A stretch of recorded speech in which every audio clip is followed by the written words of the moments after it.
35, 40 minutes catching up. Yes. We've not seen each other in 6-7 weeks. Yeah, we hadn't been going behind y'all's back. No. Like, this is it. Like, for real. We would text every now and then, say, we miss you. When do we get back? When are we going to record What's again? our schedule like? Yeah. Because we knew we needed the break. Right. But we've not.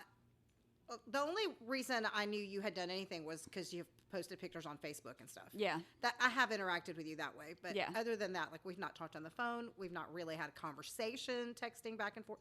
Just been so busy. Yeah. So busy. Yeah. And we've just spent the last 35, 40 minutes, and we recorded it. Catching up. And we recorded it. It's over on Patreon. Yes. So, I mean, if you dare, just head over there. About 15 minutes of it is just laughing. It's just laughing. It's just so stupid. It's so stupid. And you even We are so stupid, Misty. I know. It's fine. But guess what? You might even get to hear Rhett's voice. You might get to hear Rhett Barnett. I mean, it's worth the $5 for that. I'm just gonna say, I don't know if y'all know Rhett's famous too. Ish. Yeah. Ish. Yeah. Yeah. You know what he told me? What? So he has this podcast that he does, but they literally record like once a year. Yeah. Okay. And they actually haven't recorded for 2 years. Good grief. Okay. So, because they have one guy who's just like, it's not my thing. He just didn't want the extra added pressure in his life. And he's got other stuff going on, which is I fine. need to kick him out. It's fine. So there's this new documentary on Menudo. Do you know who Menudo is? Of course. I loved Menudo. I'm a child of the 80s and I'm Hispanic. I loved Menudo. I never listened to Menudo, but I loved watching Silver Spoons, and I remember they were on Silver Spoons they were episode. totally on Silver Spoons. Yeah. Yes. Oh my gosh, I forgot all about that. But anyway, there's a new documentary on HBO. It's a 4-part series on Menudo. Oh. And apparently they have some sort of running joke on that podcast, on Rhett's podcast, about Menudo. Some kind of it's some stupid running joke. I don't know. I don't listen to it. And so they want to get together and they want to do an episode on it. They better not. He goes, are you going to be really mad if we do it and then we get way more downloads than you do? I will slit his tires. I thought he was going to ask me if he could mooch off our audience. But here's what he didn't. He said, what if we get more downloads than you? Here's the only way I'll be okay with them doing that is if they invite us to come on as guest stars. Thank you. Because we have a thriving community of documentary watchers. Yes. On the Dockers. Yes. Yeah. And how about I like to call them doctors. See how clever that is? That is very clever. I've been calling them Dockers, which is like a pant, like a khaki. Not even a cute pair. Dang, that's better. Yeah, so I don't know that they're going to do it, but I think that that's sort of on their horizon. Looking at their timeline, I'm not really going to bet on them. Right. Let's us do Menudo next time. Let's do Menudo right now. Excuse me, we got to go. I hadn't even watched it. No, we did watch FLDS, Keep Sweet. And we're going to have nightmares tonight. Obey. Girl. Pray and obey. Uh-uh. Okay. Do you remember when this story came out? Did you follow it? You don't do news. I actually did because I have a little bit of a fascination with this just because, there was... Because you want a sister wife? You want me to be your sister wife? Oh, Lord, no. Because I would be the worst sister wife. What? Because... Get away. What? Get away from us. Go away. Go do the dishes. We want some alone time. So... I'm first wife. Go downstairs with your ugly kids. We are up here. So anyway, I love reality TV, right? Oh, yeah. And so when Eli was little, like breastfeeding age, I would watch TLC constantly, all these reality shows. Well, that was right when Sister Wives came out. Oh, yes. Oh, I love Sister Wives. So when I would wake up in the middle of the night, that would keep me awake to nurse him.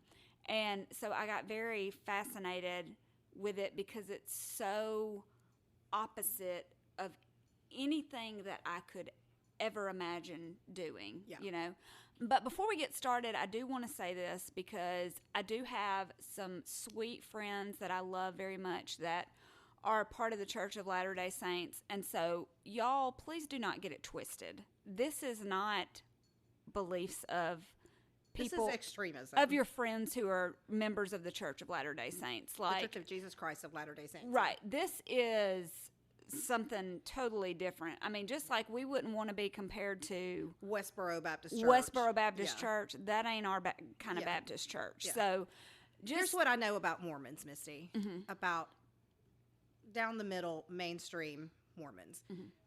We may disagree on our tenets of faith, but I have never met nicer and more beautiful people than people of that church. Yes.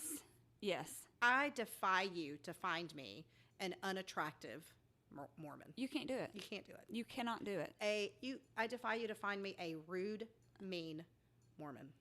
Like, and I'm talking about just like your Mormon families that you just meet every day in your everyday life. The sweetest, most beautiful human beings I've ever met in my life. Yes. Yeah. They keep sweet. That's for sure. They do. In a different way. Anyway, all that aside, like, I don't want anybody to be offended. If we have listeners who are members of that church, we want you to understand that that is not what we are talking about today. We are talking about fundamentalist, extremist, FLDS. So, so I've watched this documentary twice. Okay. The first time I watched it, I just saw it pop up and I was like, oh, this is my jam. Polygamy, like I've got to watch this. And so I turned it on and I watched it, but I wasn't taking notes or anything. Yeah. And then, like I was kind of in and out. So when we decided to do it this time, of course, I waited until the last minute today. Of course. And I said, well, let me watch all 4 hours of this. Right now. I'm supposed to be there at 7. It's 3 o'clock. It is 6:30. Yeah. And so I watched it, but here's my problem, and here's where I hope you're a good sister wife to me, and you took really good notes of the last episode, because I watched so good, and I took the most beautiful notes, and then episode 4 came on, and here come Avery and JD, and their little tails cannot stop talking, and they talk and I say, please go away, please go away, please go, and they won't, and they talk, and I have to pause, and then Philip came in from work, and then it was time to come to you, and I was like, oh, so you're gonna have to help me out in episode 4. All right, so we're good. Okay. All right, let's talk about them. So the FLDS is a branch of the Church of Jesus Christ of Latter-day Saints. I mean, like I said, it's one of these extremists, just like we all have in our faith. Right. So let's talk about the first woman that you meet in the documentary, Rebecca Wall. Okay. She's amazing. She is something else.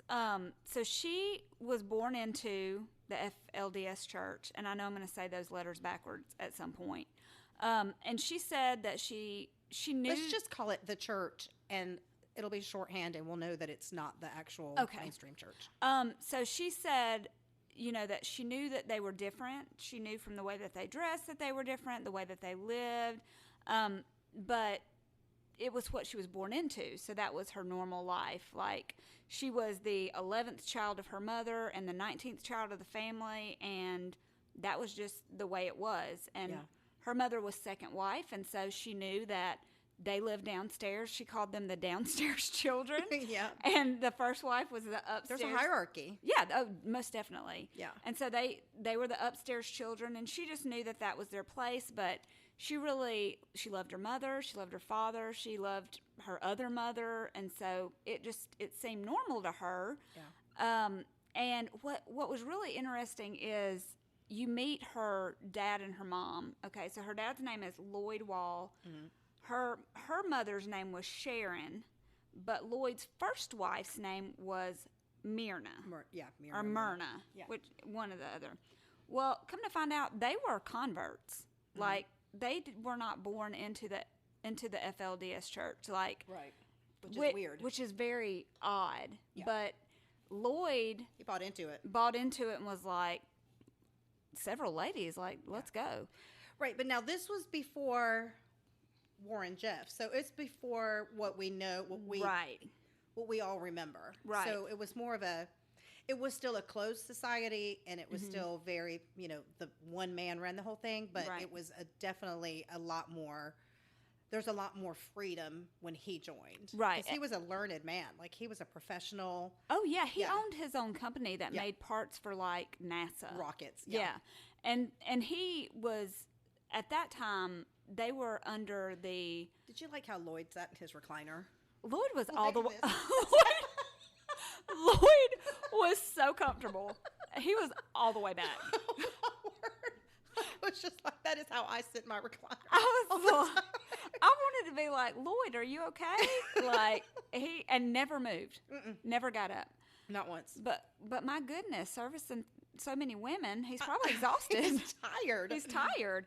But so the church that he joined was underneath Warren Jeff's dad. Right. Rulin.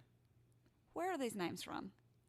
Well, then his granddaughter's name was Rulicia. Rulin.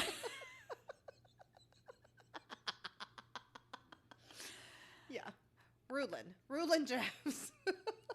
I cannot even get on the topic of people who want to name girls after their fathers or their grandfathers and how they will tweak a name to make it fit whether it does or not. Yeah. But, yeah. So Rulin is who he, started under. And like you said, at that time, they were a lot more...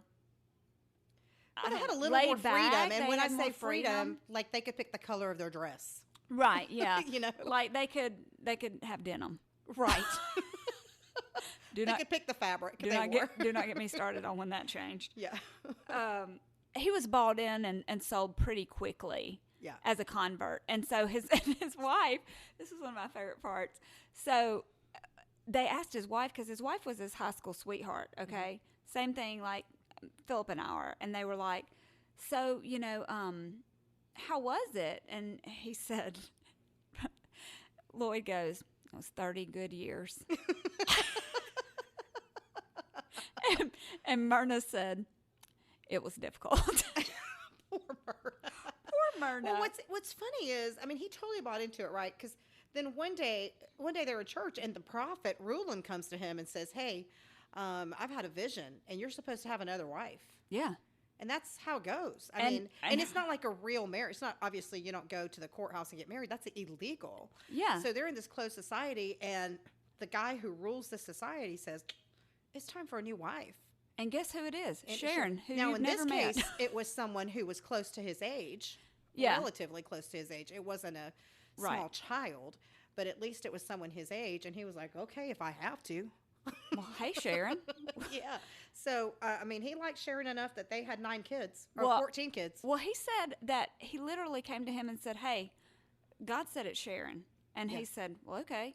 They got married that night. Mm-hmm. Said when they got married was the first time they had ever met. 14 kids later. He must have liked it. And even if he didn't like it, it was his duty. Right. That was his heavenly duty. Because the reason you get married and you have children is to populate that planet that you're going to get in the afterlife. Right. So that's why it's so important. At least that's what they're told, right? Right. And also, one of the interesting things that Rebecca brings up now, Rebecca is, again, the daughter of Lloyd and Sharon, who was that second wife.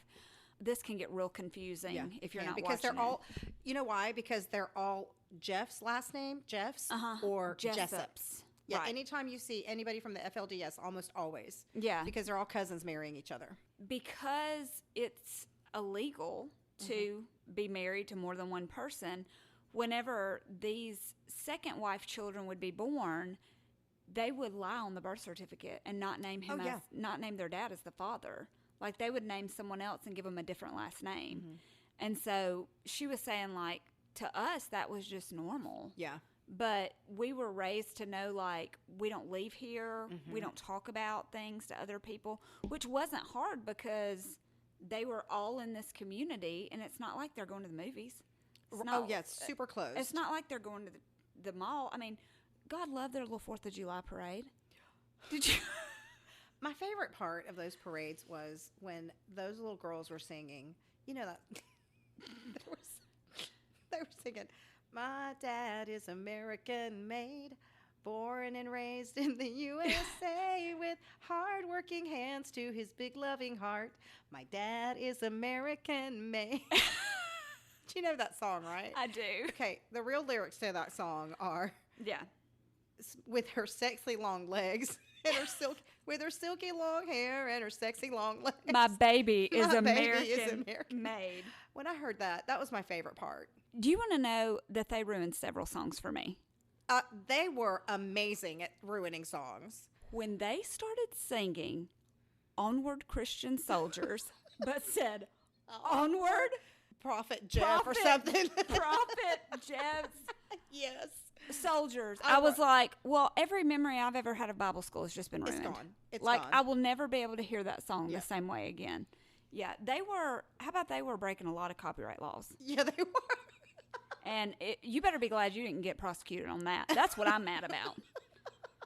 I mean, the other stuff is horrible, but please, not what singing. Yeah. I'm gonna give it to the girls. They had a great voice. Lots of them had good little girl voices. As we get into Warren Jeffs, he should have stuck to preaching. Okay. He wasn't even a Wednesday night singer. No, he wasn't. It was not on the B team. No, he didn't even make praise team. No. No, at all. Somebody told him, you really round out the choir, so why don't you stay back there? Okay? We really need you. We really need you in the large auditorium. So the prophet, Rulon, was like the Pope, and only the prophet could choose who you got married to. And when a girl was ready to be married, there was a ceremony that you would go to, and it was called turning yourself in, or she would get turned in. Not to be mistaken for being turned out. That's all I could think about. Oh my God. Do you know what that means? Turned out is like being made to be a prostitute. Right. But that's basically what they're making them be to these That's exactly what old it is. Man prostitutes, because they don't want to be there. Except they're not getting paid. They don't want to do that. Yeah, they ain't getting nothing. When a girl's ready to be married, there's a ceremony where you go to the prophet and you get turned in. Mm-hmm. Okay. And when Rebecca, who you're talking about, when she turned 19, Rulon Jeffs, the prophet, said, "You've been turned in. It's time to turn you in, and God is calling me to be your husband." It's no surprise that Rebecca Walls is gorgeous. Beautiful. Gorgeous. Mm-hmm. He was 85 years old. And not a young 85. Not a young 85. Not a young 85. And she said her dad was pumped because it was such an honor to marry the prophet. I mean, that's a big deal. Well, and also, here's another thing about that. Lloyd was, like you said, he was a very intelligent, very educated man. And in the FLDS, you need at least 3 wives to get into the celestial kingdom. Right. Okay, which is like heaven. To get your planet. And he only had 2. And as hard as he tried, couldn't get more than 2. God wouldn't tell Rulon that he was ready for another one to save his life. Oh, no. But amazingly, as soon as Rulon discovered that God had told him to marry Rebecca, all of a sudden Lloyd got a 3rd wife. Number 3. Isn't that amazing? And so Lloyd was over the moon. Yeah. He said, well, this is great. It's I get to get one off the payroll, and I get a new lady. Mm-hmm. So, I mean, it was win-win. It was win-win. It was win-win. Did you watch Big Love ever? I did. I loved it. This is exactly what was happening on Big Love. I mean, at least on the compound. On the right? compound. Yeah, on the compound. Yeah. All right. Can we talk about their first night of matrimony together? Please. So, y'all, Rebecca is the ripe old age of 19. Mm-hmm. And it's a closed society. We're not talking about a young lady who has dated and has any experience with boys. No, she doesn't even know what friends is. She's only gotten married because she's just turned herself in. Yeah. That's when she's ready to be married. Right. Yeah. And so he says, surprise, it's me. And she's like, well, this is awesome. Now I get to go stand in line with your other 50 wives and wait on a kiss after everybody. That's another story. Can you believe that? That's another story. But she gets there on her wedding night, and he says, I think it's time for us to have some lovemaking. Mm-hmm. She doesn't know what this is. Right. She's never been taught about sex. Mm-hmm. She said that she thought that you had babies from kissing at 19. And so she's like, okay. And so she goes into the bedroom with him. He flails himself on top of her because he can't walk good, and his bones are brittle. Mm-hmm. I don't know how I don't understand it. I don't understand the mechanics. He had to have been medicated. Okay. Yeah. They had to have at least taken a trip to the pharmacy that day. Least. Yeah. She says that this happens to her, and she is completely mortified and upset because all the things that are happening are things that she's been told are bad. Right. Like parts of her body that shouldn't be touched and all these things. And so she said when he finishes, he rolls back over, and she thinks, well, thank God it's over. Like, I can go to sleep now. Instead, he elbows her and says, I have to go to the bathroom, and I can't walk. So this 19-year-old bride has to get up with her 85-year-old husband. Who's just been through the trauma of losing her virginity, not knowing what was happening. Her virginity to the elderliest man in the world. Now she has to escort him to the toilet where he doesn't make it. And then she's schooled in the art of cleaning him up. Yep. Which she does, and is like, what in the world? And realizes, like, this is the norm. Yeah. Like, he's not embarrassed. Like, this is what he expects of them. Yeah. Not only are they his wife, they're his nurses. Caretakers. Yeah. And so she's just like, well, this is the worst possible scenario I could ever think of. What I like about her is how she, I think she's the one that said this, that she got wise because he would pick her out very often. Because, okay, so they have this line every single night. There's a line. How many wives? I can't remember. At the time, something like 26, 27, right? He was. I mean, she was the 23rd wife at that time. Okay, so that's about right. Maybe 25, 26 of them, whatever it was. It was a large number of women. Yeah. Every single night before they went to bed, they would stand in line. One by one, they would walk into his room, kiss him goodnight, and then they would go on their merry way. And at some point, he would say, this is who is staying with me tonight. Yeah.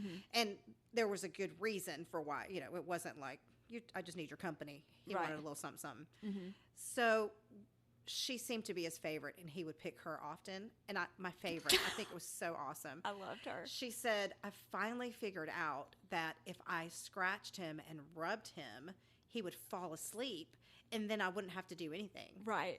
And that's how she would get out of it. Brilliant. I was like, girl, you are so good, because I'd be over there like poisoning his tea every night. Yeah. She's over there rubbing his feet. Yeah. And he just like would drift off to sleep. Yeah. I mean, she's very smart. Yes. Very smart. She totally avoided it. Yeah. Not always, but yeah, I thought it was super, super smart. Yeah. She said she didn't always get away with it, but for the most part. So Rulon got himself another wife. Her name is Alicia Robach. And she's one that I found really interesting because you could see the trauma all over her. Alicia Robach. And she was 20 years old, and the only thing she ever wanted to do in her whole life was to be married. So she went and turned herself into Rulon. Or Rulon. And Rulon said, well, hey, why don't you marry me? He was 86 years old. He already had 23 wives. And there's a picture of her feeding him while he's on oxygen. She's the one that said, I used a lot of Listerine. She was 20 years old, and that was her first kiss to that 86-year-old man. Yeah. Oh, my gosh. I can't. Yeah, they weren't allowed. The girls were not allowed to work or to get educated. They were only basically allowed to be, like, servants. Isn't she the one that said that one time she accidentally stepped on his oxygen and he, like, smacked the crap out of her? Yes. yes. Yeah. All right, so then we meet Warren Jeffs, who is Rulon. I don't know how to say his name. Rulon Jeffs' Rulon Jeffs' son. And can I say something real quick? Yeah. Can we give y'all a picture of Warren Jeffs here? Okay. Do it, sister. Did you ever watch Punky Brewster? Yes. Do you remember the maintenance man that helped her fix her room up? I can't remember that person, no. Did he look like Warren Jeffs? I'm going to ask y'all to please go on YouTube right now and look up the Punky Brewster episode where she redecorates her room. Okay. She paints her room all those colors. Is this a very special episode of Punky Brewster? Oh, no, it's not about bras. This is... Usually very special episodes are about abuse. This is the one where where Henry finally lets her move in with him and gives her a room. Okay. And so she turns his library into her bedroom. And remember, it was like all painted and the wheelbarrow bed and all that. Well, the maintenance guy helps her do it. P.S. If you live in an apartment alone, don't let the maintenance man help your 7-year-old little girl paint her bedroom. But by himself. Yeah. By himself. But he was very nice on the show. That's what Warren Jeffs looks like. Okay. As soon as I saw him, I was like, I've seen you somewhere before. Well, I couldn't keep my eyes off that man's teeth. Let me tell you something. But listen, there was no other place this man was ever going to get a girlfriend unless it was a closed society like this.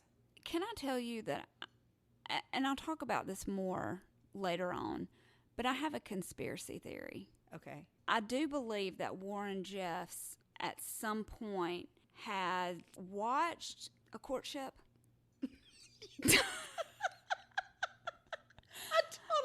I thought the exact same thing. I believe he's watched a courtship. And I believe that... honestly, courtship could have based their stuff off of him. Yeah. But I believe they have the same viewpoint on dentistry. 100%. I'm going to say he was not brushing daily. No. And it was like those teeth were growing towards the sun. They were going towards somewhere that was not the outside of his mouth. They were an interesting color, too. Yeah. Yeah, I could not keep my eyes off those teeth. It was really difficult. Yeah. How about they did not ship in any white strips for him? The best thing that ever happened to Warren Jeffs was being born into a culture that forced women to like him. Oh, he was not going to get a girlfriend. He was not going to get anybody. The Gentile community would not be interested. No. At all. No. Those Mormons are too beautiful for this type of Mormon. This one was a face only a mother could love. No, that is the God's on it. Well, all his mothers. And I'm going to be honest, she kind of looked like him. Yes, she did. So, yeah. Yeah. He looked like his daddy, too, though, I think. His mother pushed him. I don't remember how many moms he had. I want to say it was, how many wives did 23, 20? Oh, that was just at the beginning. It was Rulin. Rulin towards the end had like 50 something. Yeah. He had a lot of moms. Oh, that's right. Because at the end, he started making his moms his wives. Yes. He was like, well, my daddy liked him young, and I do too. Well, now let me tell you this too about Warren Jeffs. He wasn't just gonna not do well in the Gentile community. They thought he was weird there. Yeah. I mean, and when you're compound weird, you're super weird. Compound weird is a whole level. That's of a whole nother animal. Yeah. I mean, but he held the keys to the kingdom, Misty. Yeah, but even all the kids there were like, what's wrong with him? Like, he's kind of weird. Like, they even said that they would get concerned because he would start getting real cozy with his own sisters. Oh, my word. And some of the brothers actually went to their dad and said, look, Warren's kind of being weird. Like, he's getting too comfortable with our sisters. Like, we're worried about it. But like you said, his mother was Rulin's favorite wife at the time. Mm-hmm. And so he basically... She pushed it. Yeah, he basically said, don't worry about Warren. I'll take care of Warren. Just leave him alone and don't say anything about it. Yeah. So... Yeah, they dropped it. They totally dropped the whole thing with his sisters. It's so gross. Yeah. They ran this sect of the FLDS. They ran a school called the Alta Academy. And it was a priesthood education. It's whatever they wanted to teach these kids, right? And Warren ran it. So he basically made up the curriculum. So we're talking about uneducated people educating uneducated people. Right. Well, and one of his mission statements, I guess, or lessons that he taught them was perfect obedience can be led by a hair. Okay. Basically saying that you should be following me so closely that I could be holding on to you by a single strand of hair and it wouldn't break. It's so abusive. It's unbelievable. I mean, that's worse than a dog. Yeah. You know? Yeah. They would cut out sections of the science books that did not meet their religious tenets of faith. Uh-huh. So, and they took away Nancy Drew. Oh, you can forget about that Nancy poor Drew. Little girl. She was like, I loved our library. Like, I would read Nancy Drew, and I would read all these books. And she said, one day I walked in and they were gone. They were gone. It taught you couldn't think about boys. They were like, you can't think about boys. Well, no, and you couldn't think about being a woman that could do something on her own. Oh no, and you had to be totally kingdom minded. Oh yeah. Everything in your life was only about becoming a wife so that you could achieve. I guess it took 3 wives to get into heaven, but so for the women, how does that work? Right. How do they get there? Well, the celestial kingdom. Well, basically, I guess by serving their husbands. husbands? It said the curriculum taught them to have no thought in their head except to do the prophet's will. Yeah. So basically, like how we think of God, and we want to lead a life that's pleasing to God. Yeah. They want to lead a life that's pleasing to this prophet, this man. Yeah.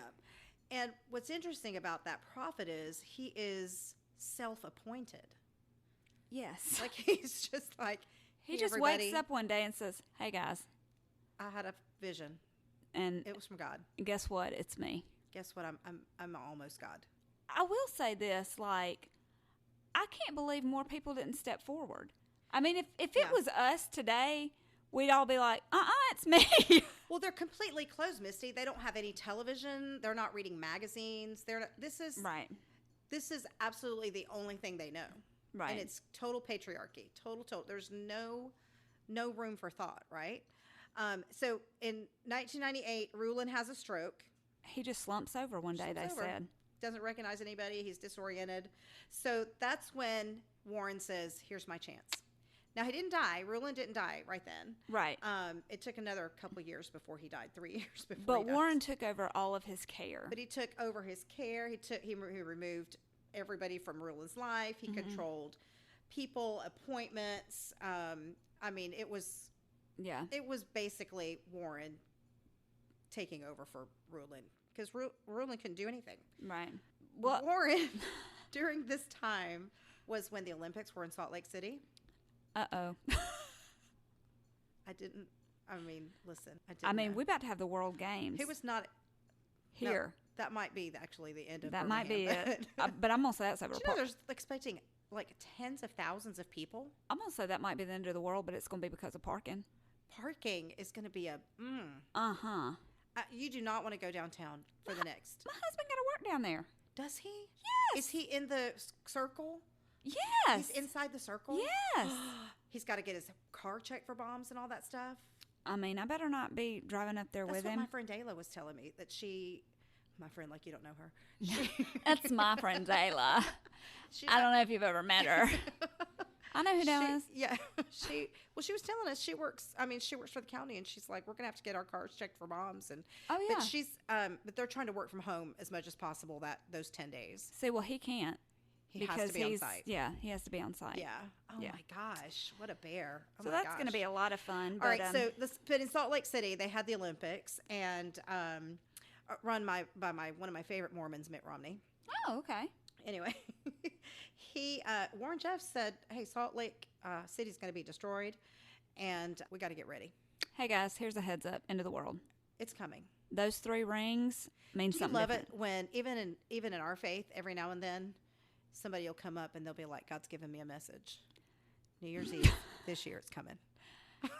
Can I tell coming. you my favorite rebuttal to that is because, being a kid that was raised in the church, different people, we're always taught it's coming, always be on the lookout, Yep. that kind of thing.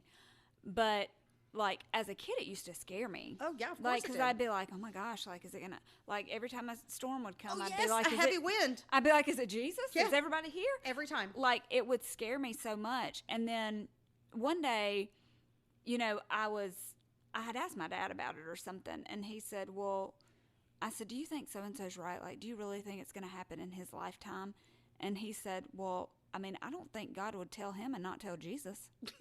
And I said, what? And he said, not even Jesus knows the day or the hour. Yeah. I mean, he'll know when God tells him. Yeah. And he won't know that until it's time to go. And he said, so anybody that tells you that they know, you just tell them, I don't think God would tell you and not Jesus.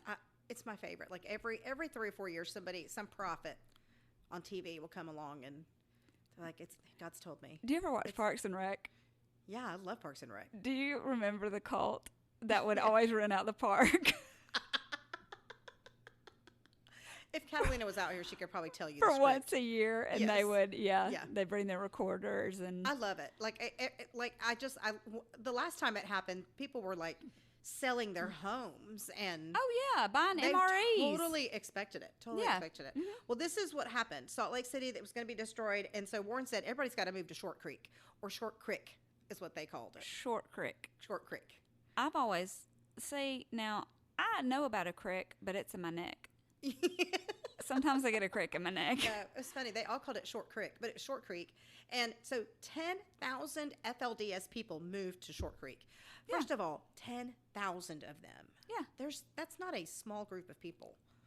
No. Like, in my mind, I always thought it was just like, oh, you know what? It's just these couple of hundred people that are kind of Nutty. going crazy. Yeah. But 10,000 people. Well, good Lord, they're having babies like Left you and would not right. believe. Yeah. So, yeah. And in a stunning turn of events, it was not the end of the world. They were a little confused. It was not the end of the world. Apparently, the world kept going. Apparently, they did the medal ceremony and cleaned everything up and Yeah. and took down all the stuff, and still the world was here. So much like the other prophets that have predicted the end of the world and it didn't happen, Warren said, you know what, this was just a test.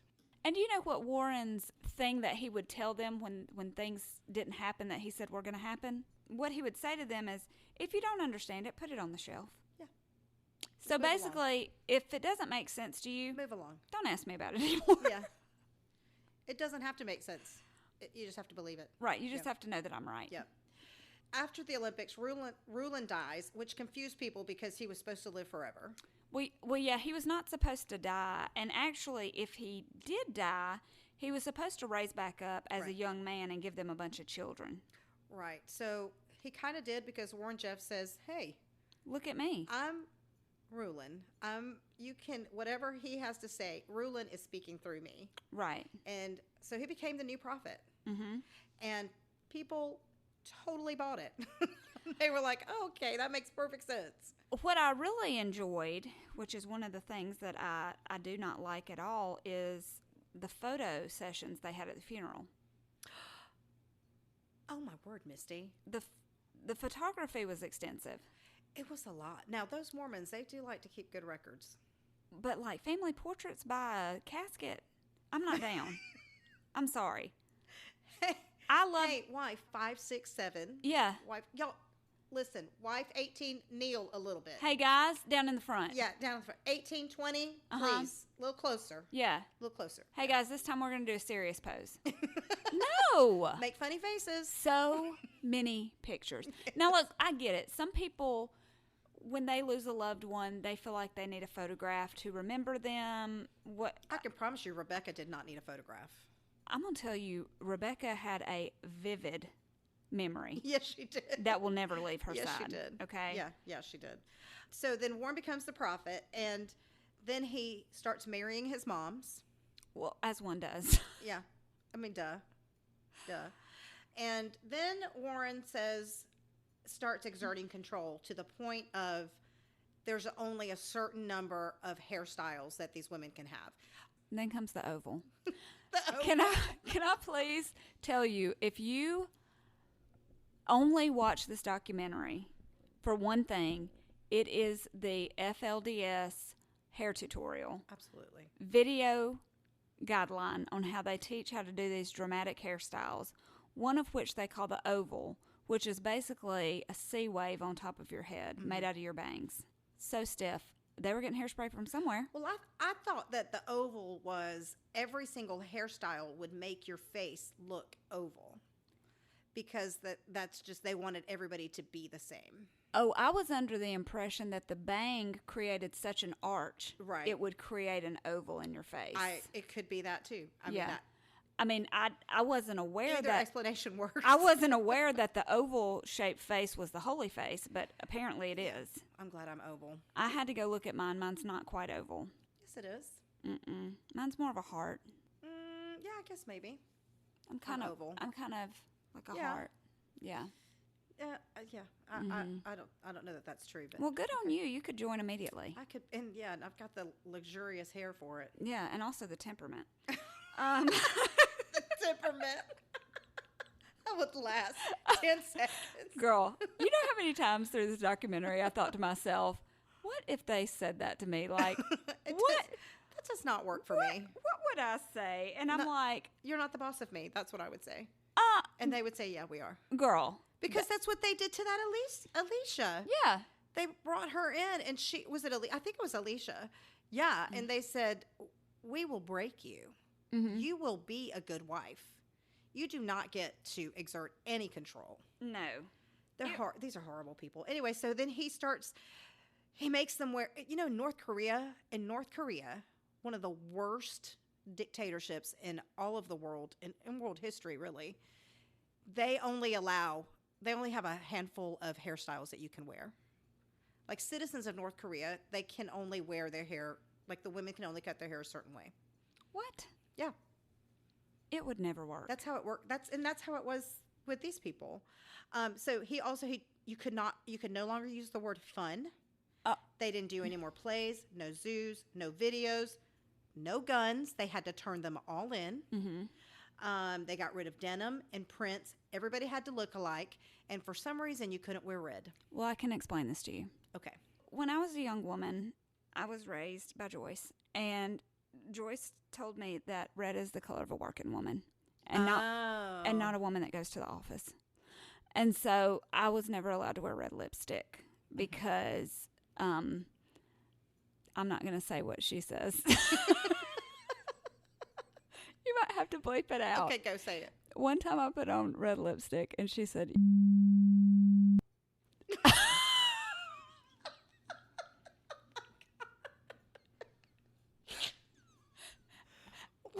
at the time, my 12-year-old mind didn't even know what that meant. What the heck? So I was like, huh?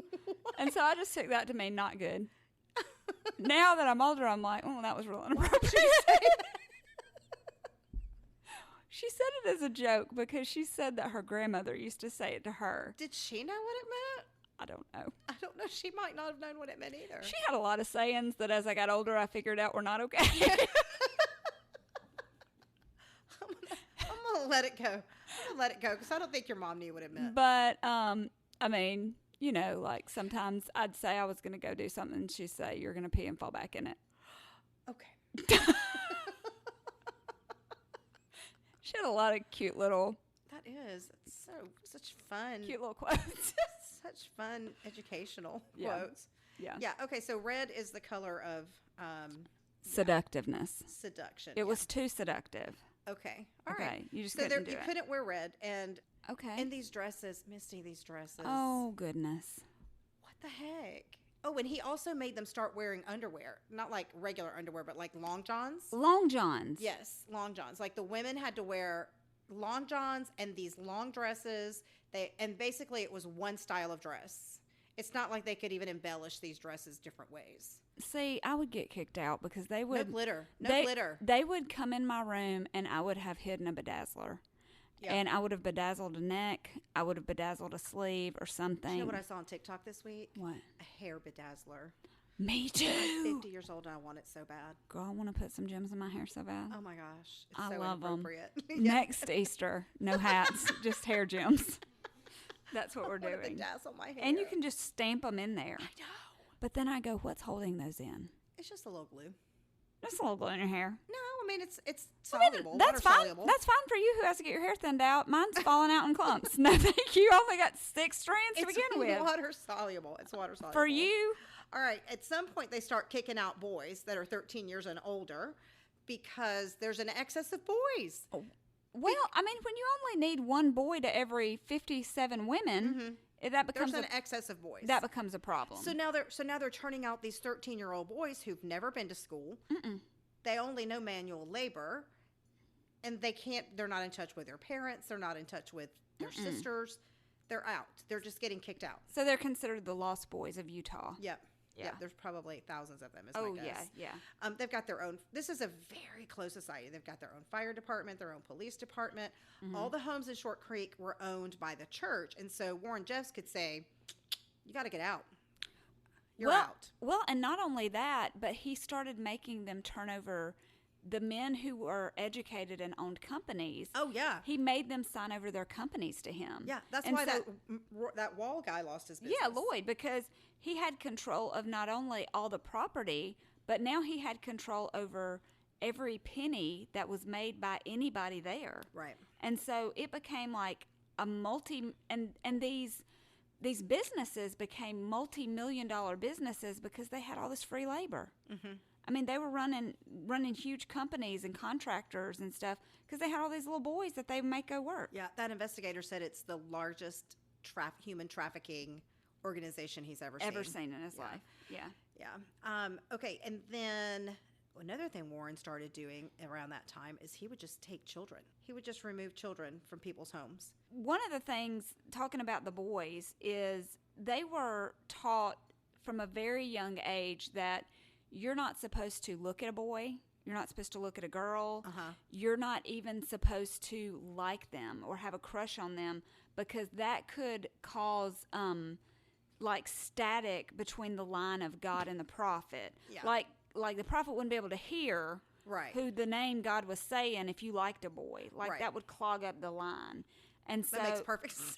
which of course, it's basically a game of telephone, Yeah. right? Yeah. So that's when they introduced the story of Joe and Ruby. Yes. Which is, oh my gosh, so heartbreaking. So basically, this little girl. I wanted to go to that woman's house and just like hug her. Mm-hmm. And just tell her I'm so sorry that happened to her. Yeah. And can I help you? Nothing about that was okay. Not one thing was None okay. of it. She will never recover from that. This ever. is the one who Amarilys described as looking like she might be a drug addict. She did. She looked. She just had been. She'd had a tough lot life. Of stuff. Yeah, she had a tough life. So basically, Ruby is this little girl, and she is growing up. She's coming into her own, and she has a crush on this cute little boy, right? And like I said, boys are taught not to talk to girls because it could cloud the channel between God and the prophet. And so even though Joe knows he's not supposed to like Ruby, little boys come to an age where they start noticing little girls too. That's what he said. I liked girls. And it's not hard to know, especially when, I mean, I can remember being in elementary school and seeing like a little boy look at me, or I would look at a little boy, and you kind of know if somebody kind of is sweet on you. And so Joe picked up what she was putting down, and he decided that finally he got up the nerve he was going to write her a letter. It's one of my favorite parts. Well, they couldn't talk. They couldn't talk. No. So Joe writes her a letter, and he says, "Listen, dear Ruby, you've got to stop looking at me because my father is going to find out." And then at the bottom, this is so something I would do at that age. In capital letters, he wrote, "I love you. Call me Joe." It's so cute. Don't look. She's 13, and I want to say he's like 16. He's a few years older than she is. Don't talk to me because you're going to get me in trouble. But P.S. I love you, and call me later. Call me. And so basically she was like, well, that's all I needed to hear. And so they start sneaking around and talking on the phone. And she said even one time her brother had a secret Walkman because they weren't supposed to listen to any kind of music that wasn't church music, which obviously they wrote because it's terrible. Right. But she went and stole her brother's secret Walkman, and she would climb up the hill in front of Joe's house, and she would listen to all these naughty songs. ABBA. All these naughty songs, and she would think about Joe. And so Joe is feeling the same way, and so he prays that God will tell Warren that he's supposed to marry her. And at 14, she gets a call. 14, Amarilys. I can't even... I mean, my daughter's 15. I don't understand that. I can remember myself at 14. I think I was still playing in my playhouse and planning parties nobody was ever going to come to. Yeah. And if we were immature at 14, imagine someone in a society like that. Right. The kind of maturity they had. Exactly. I mean, so they're already stunted anyway. So she gets a call, and she's so excited. It's Fred Jessup. And he's like did I just give it away? No. Oh, you looked at me. No, it was like just, the it call, pains me to remember it. The call is from Fred Jessup, who was like the second in command. He's like their priesthood holder. Yeah, he's big. But like, he was like, good news, you're to be married. And guess who it ain't? It ain't Joe. No. It's your cousin. Puke. Also, his name is Haven. Can we not call our children Haven? Look, please don't name your son's Haven. I'm sorry you didn't hear this podcast before you picked that name.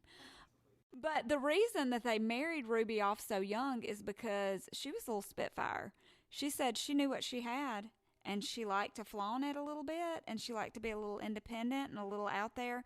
And so anytime they would see a girl like that they thought would cause some ruckus, they wanted to marry her off young and get her pregnant. Right. So that she would calm down some. Amarilys, I was thinking about this, and I said, well, Lord, they would have had us married at 7. I mean, I've been sassy my whole life. I don't know. They would have been like, this one ain't going to work at all. Yeah. The minute they put me in a 4th of July parade that had 4 people in it, and we marched down the street in front of all my cousins, I'd be like, what are we doing? Yeah, I would have said that when I got into Long John's in the 4th of July parade, I would have questions. When you said you've outlawed denim... I mean, denim and 4th of July go together. Yeah, so Fred Jessup was like, good news, you're going to get married. It's to your cousin Haven. And she says, well, that does not work for me. She said, I don't like that. That does not work for me. And she begged and begged, and she went to Warren Jeffs, and she was like, we learned later on that some of these girls do go to Warren Jeffs and say, please don't make me do this. And he's like, well, I'm going to make you do it because I'm the prophet, and I know what God told me. And they'd say, well, we don't feel like that's what God wants for us. And he'd say, well, you don't know. It doesn't matter. So good for her. She runs away. She does. She runs away. Meanwhile, Joe has gone on assignment to build this temple in this place that nobody really knows about. And he gets a phone call from Warren. Yeah. Because Warren is scared to death that Ruby is going to tell. That she's gotten married at 14. She got all the intel on what's happening. And he knows you're not technically supposed to marry girls that are 14. Right. I mean. It's kind of frowned upon. Yeah. So he says, Joe, I got a job for you. I'm going to need for you to go get Ruby. Yeah. We just need for you to do whatever it takes. Yeah. It's your job. You got to do this. So he goes and he finds her. She'd already started a life. Like, I don't know how long she was gone. But she had moved in with her brother. Yeah, her brother's she started wife. a life. Like, she was dressed like in normal clothes and stuff. Yeah, she was swimming in a 2-piece when he found her. Right. In the lake. Joe says, you got to come back with me. And she's like, I'm not coming back with you. You're crazy. I'm not doing it. So Joe says, Warren, she's not coming back. And he said, well, tell her that if she comes back, she can marry you. And so he says, I knew that it wasn't true, but I wanted it to be true. I hoped it was. He loved her too. He loved her, yeah. And she said, yeah, I'll come back. That's exactly what I've always wanted. Yeah. So she does not get married to him, so it does not happen. And he never sees her again. Never sees her again. For a very long time because they kicked him out right after he did that. So basically, he went and tricked the love of his life into coming back into this community where she's abused. And then they kick him out, so he has nothing and nowhere to go. He said he never forgave himself. He was crying then. Well, he had a chance to come back and get her, and he felt like it would really mess up his chances to get into the celestial kingdom. And so he didn't come back. Yeah. And that's what he really felt bad about, because he was on his way to get her, because she called him and she was like, you got to come get me. That's right. Before she went with her brother. Yeah. She asked him to run away with her. Yeah. And he said, I'm coming. Let's go. And then he said, I can't do this. And then he said, I can't go against my community. So that's what he was really upset about. But anyway, this girl was 14 years old when she got married to her cousin. Yeah. She ended up having 6 kids by him. Yeah. By the age of 24. Unbelievable. 24 years old.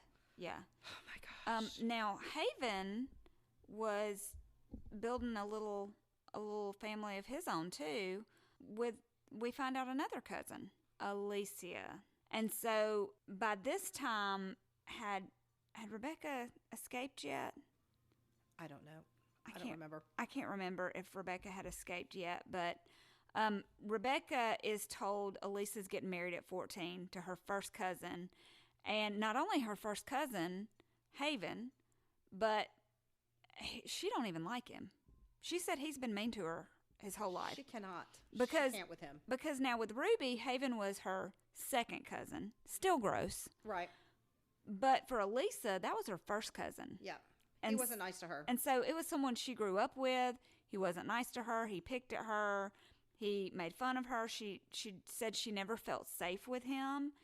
And then all of a sudden, she gets called into the office and she's told that she's going to marry him. And she's not happy at all. She had kind of a stubborn side. She spoke out against the marriage. She said, no, I can't do this. She goes before Warren. She begs him, please don't make me marry him. Around the same time that she finds out she's getting married, she meets this young woman named Ruby and finds out Ruby's going to be her sister wife. Right. And so, as horrible as it was for the both of them, because they married him the same day, they ended up forming a real bond with each other. They they're friends. They clung to each other. They both didn't want to be there. They both didn't want to be. There was no jealousy. Like, oh, no. What nobody saying? Didn't nobody want to marry Haven? What nobody saying who gets to sleep with Haven tonight? Like, they were both sick. This Elisa thing, she didn't want to get married, and she begged and begged, and she was bawling on the day of her wedding. Oh, yeah. Like, she could not, she was sobbing so much it was uncontrollable, and her mom was with her. Yeah. Like, I think if that had been me, I guess it's always easy if that had been me. I didn't grow up in that type of environment. I don't know what I would have done, but I like to think that I'm seeing my child, like, this is real suffering. This isn't being stubborn. Right. This is fear and suffering. At least I would say, can we do this tomorrow? Right. Let's take a break. And I'm going to say Rebecca was still there, because they talk about how the night before her wedding, she and her mother make a wedding gown for her. That's right. And Elisa is sobbing her eyes out and saying, I don't want to do this. I'm scared. She's not 14. Yeah, this is not okay. And they're acting like, oh, well, I mean, this is just what you do, Yeah. Hey, this is around the time that we meet that journalist, Mike Watkins. Uh-huh. Okay. He found a 32-year-old police officer that was FLDS that had 2 wives that were underage. And when that guy got exposed, that's when everybody started saying, oh, something's happening in this compound. It's not just a bunch of people trying to have their own little community. Right. There's real damage happening. And behind these walls. Right. And they're skirting all the laws. Exactly. And he's also the one that kind of uncovered the Lost Boys too, isn't he? Yeah. And kind of realized that not only are these girls being used as like monetary value in this compound, but they're kicking all their boys out. Like they're creating. They're using them for a little while and then they're out. Yeah, they're trashed. And so it was hard for me to kind of keep up with the timeline. But I feel like all these things had to have happened relatively quickly. Because at the time that Elise gets married, Becky is a widow. Because remember, Rulon had died. Husband died. He had died. And so Warren was constantly at Becky saying, look, you've got to get remarried. Like, because she was one of the favorite wives. Oh, yeah. I mean, they looked at her as the epitome of wife. What a wife should be. This is kind of going backwards, but it made me so angry. When those little girls were crying their eyes out because they didn't want to marry their cousin, Warren Jeffs gave them a little bit of marriage counseling. Keep sweet. Yeah, keep sweet no matter what. Yeah. That was his marriage Those are counseling. some words of wisdom. Good grief. And I'm bad about telling Avery. Let me tell you. I'm bad about telling Avery, hey, be sweet. I'm going to quit saying that. Do not say that. Don't say it to me. Don't say it to that's like telling me to calm down. Do not say that to me. Well, I would never say it Speaking of Pet Boys. Yeah, Misty. Don't say it to me either.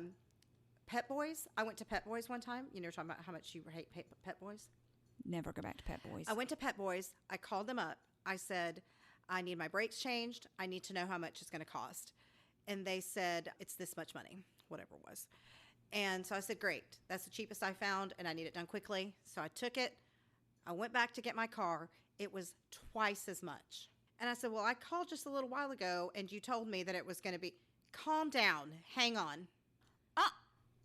Yeah. They got a call from me. I bet they did. Yeah. No, girl. It infuriated me because he was going to charge me that before I called him out. And then he said, okay, calm down. Yeah. And, do not say that. I'm not telling say you, keep sweet or calm down. I'm telling you, these people over here would beg me to leave. Oh, my gosh. They'd be like, you don't have to escape. We'll take you wherever you want to go. Right. Just stop. Here's a plane ticket. Because I'd be like, y'all, this is crazy. Yes. Everybody out here's watching TV. They're wearing jeans. Let's go. And they wouldn't want me there. Oh, yeah. I mean, it was, we keep talking about how it was super close, but these people didn't even know who the president of the United States was. They thought Warren Jeffs was the president's boss.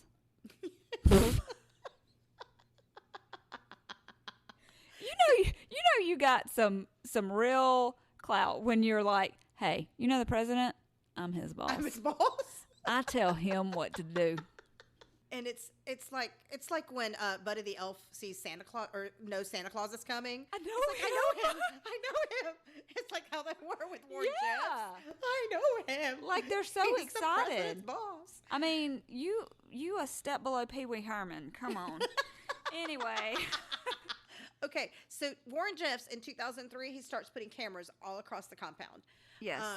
And like there's a central place where all the videos are seen. But listen, they said that they knew that if you didn't say amen during his sermon, they knew it because they could zoom in on your face, and they had it all over, like outside homes and roads. They were everywhere. Amarilys, if they did that at our church, we would be in so much trouble.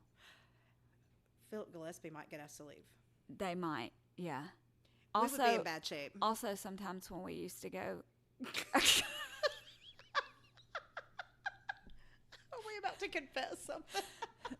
Okay, maybe once or twice when we had to sing and there was something else going afterwards, we would go have family worship, just the two of us, in the choir room. I mean, but I don't think that's once or twice. Maybe every single week. But it's neither here nor there. So let's moving on. So they had a lot of cameras and stuff. And again, like we were saying, Rebecca was being pressured to get married again. Right. And she told Warren Jeffs, she was like, look, I've already wrote it out with an 86-year-old man. I cleaned up his britches. I've rubbed his feet. Like, I've paid my dues. And have you seen me? And I'm gorgeous. I'm holding up great. Yes. And so give me some time. Let me be on the market a while. Like, let me live the single life for a while. And he said, well, absolutely not, because you're the perfect example of obedience, and that's what we like up in here. And so he says, look, you've been playing cat and mouse with me. You've got a week, and you got to get married. And she said, do you love that? Like, it's not like with us where you planned your wedding. Oh, It took, and I know you got married quick and I got married quick. We just didn't want long engagements. Right. But my sister planned her wedding for a year. Oh, yeah. There's people that's the that have norm. years-long engagements planning this stuff. They're like, hey, Rebecca, come tonight. Let's go. Bring your best white dress. Hey, Rebecca, do you want to come have a cup of tea with us? Yeah. Okay, well, you're going to get married after. Fantastic. Great. And they're pumped. See you then. But like you said, like that's normal for them. That's all they've ever known. So Rebecca thinks about this, and she's like, look, I'm a looker. I look way too good for a lot of these people. I'm going to go ahead and tell y'all, again, like we were saying before, how we know a lot of people in the Church of Jesus Christ of Latter-day Saints are beautiful looking human beings, beautiful. These were not. No. Okay, so that's again how I know that they're not the same people. Right. This is not mainstream church. These folks over here, where Rebecca was looking like a supermodel, a lot of these had married their cousins. Yes. Okay, that's what I'm gonna go ahead and say that. And so she said, well, I don't really want to do this again. Number one, because maybe you'll marry me off to a 90-year-old this time. Right. And I'm not doing that. And sure so I don't want to marry you. For real, like, number one, I'm your mother. I'm your mother. Okay? Yeah. So how about that wouldn't work for me either. If I was Warren Jeff's mother and he came up to me and he was like, hey, God told me that we're supposed to get married, I'd be like, hey, I'm your mother. You don't tell me what to do. You better go sit down. There is authority here. You better go sit down and finish eating your freaking dinner. Like, I'm tired of this. And by the way, go clean your room, because this is dumb. It would not work with me. But so she decided, I'm Be nice to your 48 brothers and sisters. I wish you would. He had 30 brothers, 32 sisters. How about they had to swap names at Christmas? No. Anyway, so she says, I'm leaving. And she calls her brother, who I'm assuming her brother has been thrown out. Sure, I'm sure. And Yeah. he's made a life for himself. And he said, look, if you can get out, I can get you to Oregon. And so Sister Girlfriend is, again, she's a smart cookie. And she doesn't just try to like run out the front door one day. She knows when the tapes are not being checked as closely, right, which is on Sunday, because that's the day of the big show. And so they're all busy. And so she waits until Warren Jeffs has given his sermon that he loves to do because he loves himself. And she slips out and climbs the gate. She's out, man. And she's gone. She takes off. Yeah. And so she That's a big escapes. decision for these people because especially for her, I know for her because she talked about it, because Elisa was her younger sister and she knew the situation that she was in, and she also had other younger sisters who were destined for what Elisa and she had been through. Yeah. And Thankfully, so that's a big deal. The only thing, and I'm sure she was thankful of this as well, that I was thankful of, was apparently Ruland's pen had run dry. And so she hadn't had any kids. Oh. Yeah. I didn't even think about that. Yeah. So she hadn't had any children by him. Because could you imagine leaving your children or trying to escape with your children? How much? Well, that one lady did. Harder that would be? She had 8 children left in the church. Oh, yeah. Yeah. That's how desperate you are. But she, like you said, she knew when she left she would be considered an apostate. Mm-hmm. Her family would no longer be allowed to speak to her. She would be excommunicated. She was on her own, but she was fine with that because she was done. There was also some jealousy happening with Warren. One of my favorite parts of this documentary was when, listen, you have to laugh to keep from crying, honestly. One night he came to the meeting hall. He'd been gone for several months. I hadn't heard from him in a long time. And he just shows up and he's like, hey, everybody, I've got a list of 20 names that God gave me. And on that list were people who were master deceivers.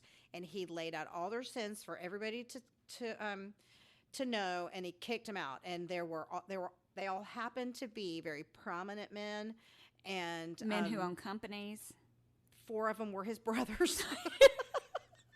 Now let me tell you this about old Warren.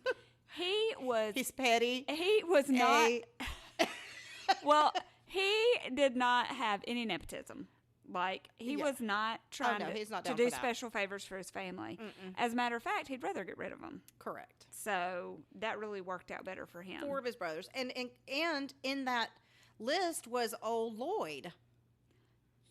Yeah. Because he was so successful, because he was a threat to Warren. Oh, yeah. It was all very prominent people who were threats to him. Warren had not been educated, except for in the academy of the whatever over there.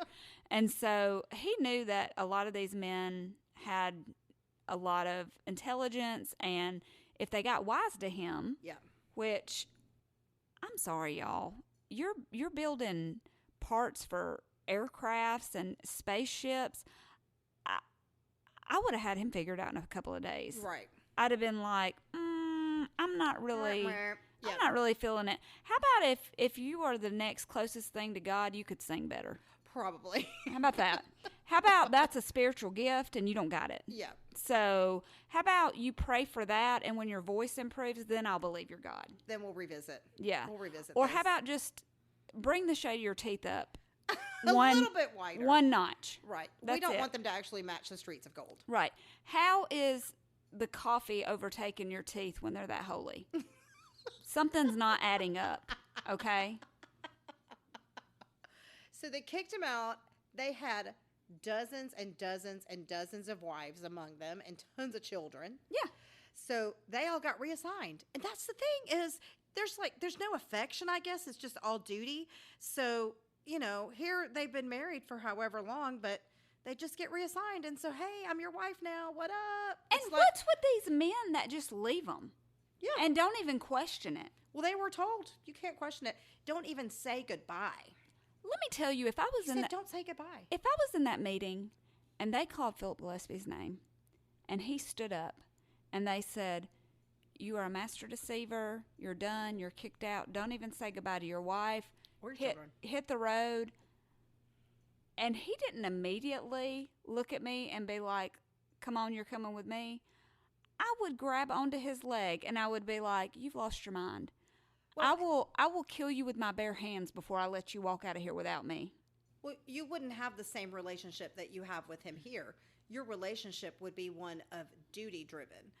You would not be in love with Philip because you would have been assigned to Philip. You don't know that, Amarilys. Well, I mean, Our I love suppose is, you could have our fallen love in is love with him. deep as Ruby and Joe's. Yeah. So, well, you see, they didn't get allowed to be married. also, they would have already kicked us out because mysteriously all of his additional wives would have had an accident. So, we'd already be under investigation. There seems to be a lot of fresh dug ground around his house. Someone keeps falling. Yeah. What's happening? All right. So also around this time, so these people get kicked out. There's this place called Zion. It's a secret place. It's like a heaven on earth kind of.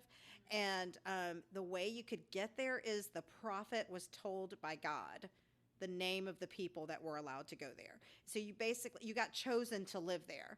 And if you were girls, you had to wear pastel colors there. Right. Right. And let's tell them the reason that he started building Zion. One of their police officers, because remember, like Amarilys said, this town was very self-sufficient. Like their government, which was their mayor, their police officers, their fire department, all of their essential workers were part of their religion, FLDS. And so this reporter, the one that did not do very well the next 20 years, discovers that one of their policemen, who is 32 years old, has taken a 16-year-old wife. And not only has he taken that wife, but he has another wife, and the 16-year-old is pregnant. And that's against the law. And he's You think? And he's a police officer, Yeah. right? And so the journalist takes this to the authorities and says, look, this is some shady stuff going on. If their police force is doing this kind of stuff, imagine what's going on in just the everyday Joe, you know? And so he gets brought in. He gets charges put against him, and he's prosecuted. Yeah. And so that scared Warren. Yeah. And so Warren thought to himself, I got to come up with something. I think that Utah and Arizona don't really like what we're doing. And so the best thing for me to do is not, I don't know, quit marrying 12-year-olds. Right. But let's just move it somewhere else. And where else is better to move it? Texas. They don't make them. Listen. They don't make them like they do in Texas now. I thought, what of all places, Texas. Of all places. Of all places, Texas. Now, you know, I've got family members from Texas, okay? Yeah. You think that we don't play here? They do not play in Texas. They do not play with you. And they love to know what's going on in their community, which they should, right? And so, like, these are, where he moves, these are like hardworking farming people. Salt of earth, the earth. Salt of the earth. Most of them have grown up together. They know each other. They kind of are their own small community. So when they see... That are not marrying 14-year-olds. No, ma'am. And so when they see all this activity starting, because Warren decides, was it El Dorado, Texas? They called it El Dorado. El Dorado. They said how they said it.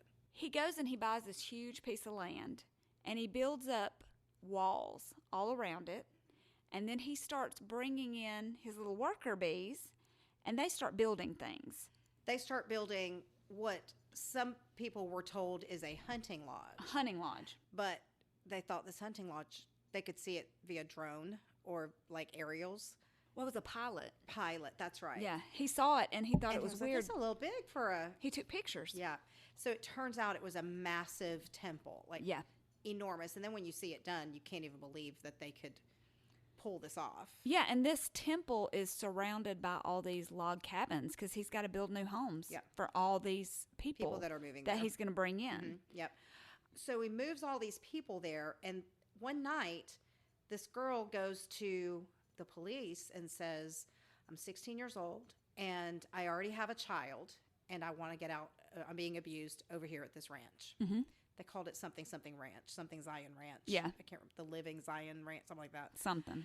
And so Texas says, well, there's a name for it. I didn't write it down. It's something like, this is living evidence. It's something like that. Right. And so because this young lady came forward, the very next morning, they raided the ranch. Right. And they took all the children. And now what Warren Jeffs had done is he goes to Zion, right? He's getting it all built. And then he tells these people, he's like, I'm slowly going to move you over. And he does. He moves over some select men and some select women. But the majority of who he's bringing there are all the children. Mm-hmm. Like literally these women who were still living in Arizona or in Utah and Arizona were waking up to their children being gone. And when they asked their husbands, where are our kids? They said, don't worry about it. They're in good hands. Okay. Because these men They've stolen their children. Yeah, they stole their children in the night. So Yeah. basically what Warren Jeffs had done was abduct all of their children so that he could build a fresh new community that wasn't tainted by the outside or anyone that would question him. Right. And so he could have really complete control. And he totally did. Yeah. So they come in and they raid the compound and they take all the children. Now, this is where I remember the news. I don't know if you remember, but I remember watching this all over the news because this was like, I don't know, 2006 or something like that, 2008, 2006. They came in and they took all the kids. Right. It was like 500 children. It was so many And children. they're all in these little pastel dresses with these ugly hairdos. It's awful. It's just horrific. And so they go into PR mode. They go into PR mode. They're Right. like, the state of Texas has stolen our children. We are just families living a little bit of a different lifestyle. We are not doing anything bad. They're going all over the place, interviewing. Of course, we don't do underage weddings. This is ridiculous. We want our babies. Right. Meanwhile, the same people that are doing these interviews one of them was the midwife of a 14-year-old who was giving birth. They're Right. absolutely lying. They're all Yeah. lying Yeah. about what's going on. I actually remember thinking, well, why would the state of Texas do that? I mean, that seems like really crazy that they would take all these kids. I believed it. I didn't know Right. any different. Now, meanwhile, before the raid, and this is really important, Elisa, which is the girl who was made to marry her cousin, and so did Ruby, Elisa is not happy. Like, she's not happy in her marriage. I think Ruby had already, left, I think. She had already hit the road. And Elisa's like, I can't keep doing this. But she doesn't really feel like there's a way out. So she just starts kind of spending time by herself. She gets herself a job. And She makes a friend. Yeah, she makes a friend who happens to be another gentleman on the compound. And No, he's not a gentleman on the compound. He's somebody that she met that helped her change her tire. yeah, but he lived on the compound. He lived on the compound? Yeah, he just didn't have a wife. Oh, I missed that. Yeah, he lived on the compound because they had become friends because she worked at a restaurant in the compound. And one night she gets a flat tire. Right. And so she's like, well, I'll just call my friend. And so she called him. He came and changed it. And they started getting very close. Very close. And so basically her husband didn't like this. Took pictures. And took her before Warren Jeffs and said, Yep. she's an adulteress. She needs to be kicked out. Which you can't come back from. You cannot come back from. Kicks her out, and she said, well, praise the Lord. I wish y'all would have kicked me out earlier. And so her and her man leave, and they go get married. And she said, it was rough because neither one of them had family because they were, again, apostates. They ended up living in this little house with some other people who had been excommunicated. But they made a life out of it, and she was like, I've never been happier. Like, I was with someone I actually loved, someone who was actually good to me and made me feel good about myself. And so when they do the raid, Elisa is out. Also, her sister, Rebecca, has escaped. And so they've both been living in the outside world. And so they see this along with everybody else. And Rebecca, our smart friend, goes to Elisa and says, look, somebody has to come forward. All the women that are in this, all these children will not turn their backs on him. It has to be you. Yeah. He married you off at 14. You became pregnant. Like, you have to be the one. Raped by your husband? You were raped. You have to be the one. You have to be the face. Because, I was 19 and I didn't have any kids. Right. And so she's like, okay. So she ends up being the witness. That brings him down, man. That brings him down. And so Warren Jeffs gets wind of this, that somebody has turned on him. And so what does he do? He goes to Disney World. Duh. Warren Jeffs, you've just been caught marrying 14-year-old girls. What are you going to do now? I'm going to Disney World. Y'all, Warren Jeffs goes, all right, the jig is up. I'm going to get 10 of my finest wives, okay? I'm going to dress them in the finest that Ron and Don can supply us with. They're taking those braids out. They're putting in cornrows, and we're going to Florida. And we're meeting the mouse. And so he did. They went to Disneyland. Was it Disneyland? Because it was over on the West Coast. Cut that. We're going to California. Forget Florida. We're going to the big one. Yeah. California, the original. Yeah. And so this is where my conspiracy theory comes in. Yeah. Because, again, they love a photo shoot. So when Warren gets his Gentile clothing is what they call this, and he says, "He looked good." And too. he says, "Ladies, I want y'all to wear Gentile clothing too, because these pastel prairie dresses are really going to give us away. So what I need y'all to do is dress like the masses." Yeah. But they'd never been outside before, Right? And so, in my opinion, they thought, "Who can we turn to that can give us fashion advice?" Obviously, they had watched A Courtship. They contacted Ron and Don immediately and said, "Do you have any airbrush T-shirts?" Yep. They said, "Sorry, we're wearing them. You're going to have to get your own. But let us give you..." Why don't you call the Wolf Lady? Yes. From Eileen Warnos. From Eileen Warnos. Yeah. She could get you some wolf printed T-shirts. Yep. Also, we could direct you in some hairstyles. Cornrows are hot right now. Right.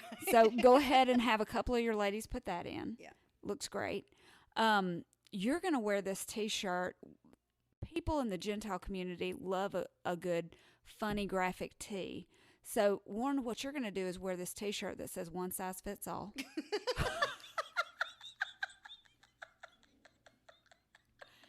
And the universal Gentile pose for a photograph is hand on the hip. Yeah, he did. Blue shorts. Put yourself some jorts on. Yeah. Jean shorts. Your T-shirt. Put your hand on your hip and pose. Oh, yeah. And they'll think you're just anybody else. They'll never catch you. Never. I mean, please. Yeah. You'll be fine. I mean, nobody's going to notice that you're walking around Disney World with 20 women who look like they just came out of the Alabama thrift. It's fine. Okay? So that's what they do. Yeah. And lo and behold, it lasts for a little while. Lasts. They're being funded with cash. Like his brother is currying him cash. Yeah. And you know what makes me mad is he goes out and he's like, "Well, we're about to get shut down, so let's really live it up." He goes out and does all the things he's told them is going to send him to hell. Watches porn. He's goes and has fun. Went to a strip club. He I saw several of them wearing jeans. Yeah. Yeah. Not one long underwear was seen on him. Not a single one. Not one. He was caught in the back of his car. Like, he wasn't driving. He had a driver. Sure. With his favorite wife.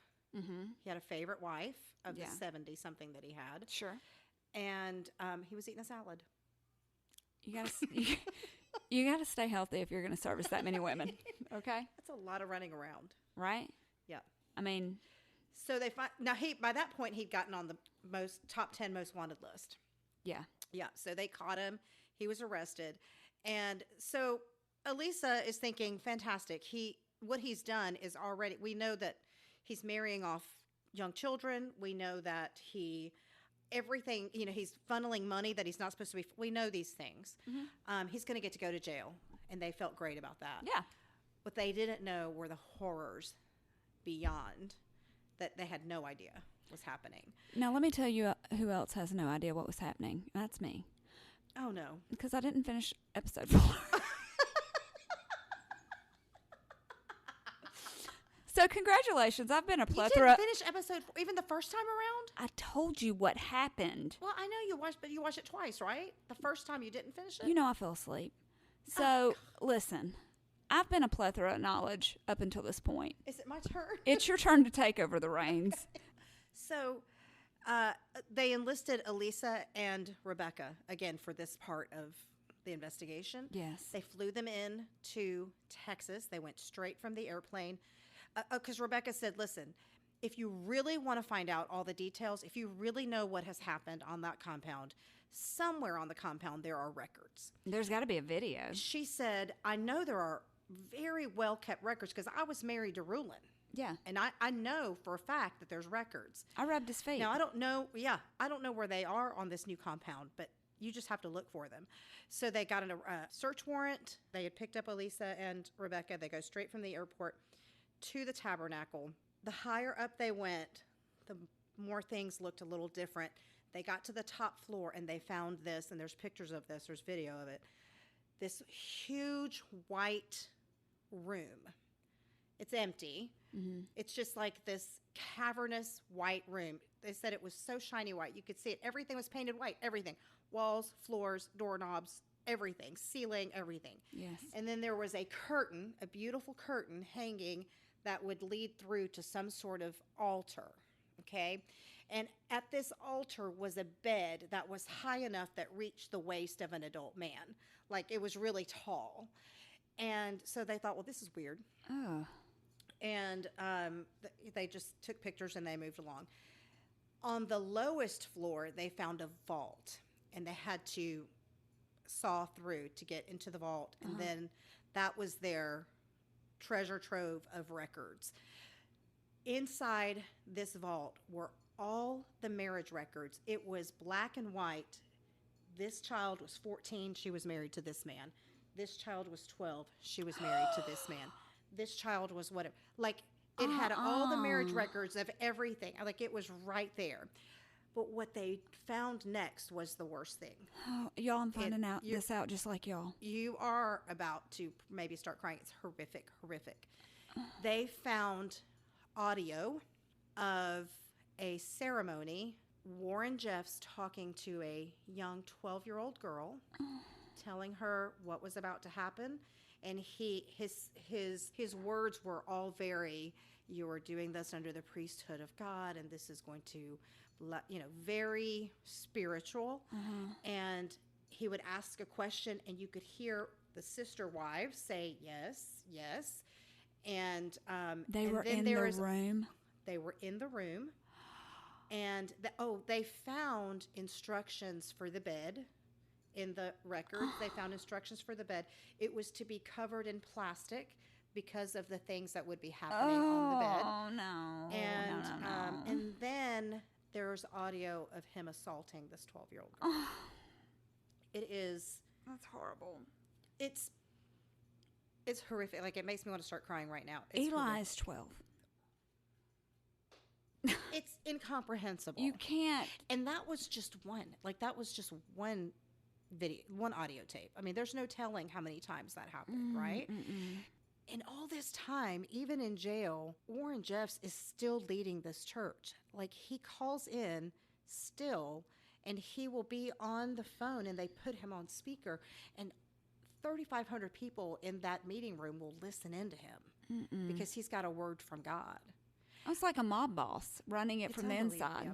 It's horrific. It's horrific. But he was sent to jail. Texas don't mess around.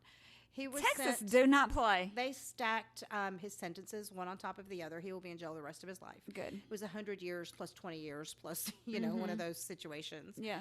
And, I mean, he's never getting out. Yeah. He's never getting out.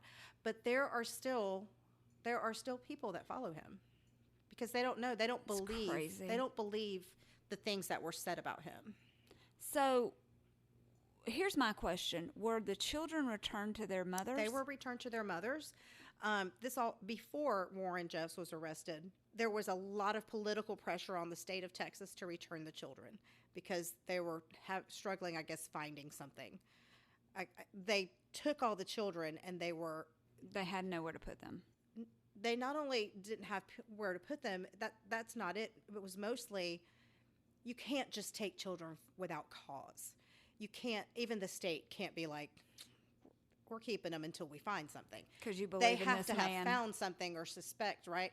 But they couldn't find anything because all these moms were like, we're not doing anything wrong. Everybody coalesced. Right. You know, this is a closed society. My They're kid's not going to not let anything his happen. wife. Yeah. Right.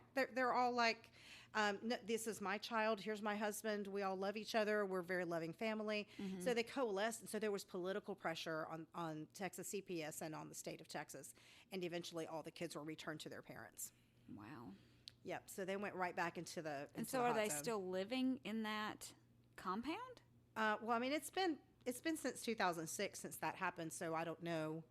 Yeah. I mean, there are. Yeah. I mean, I'm assuming they can't just close down a community because they want to. no, they can't.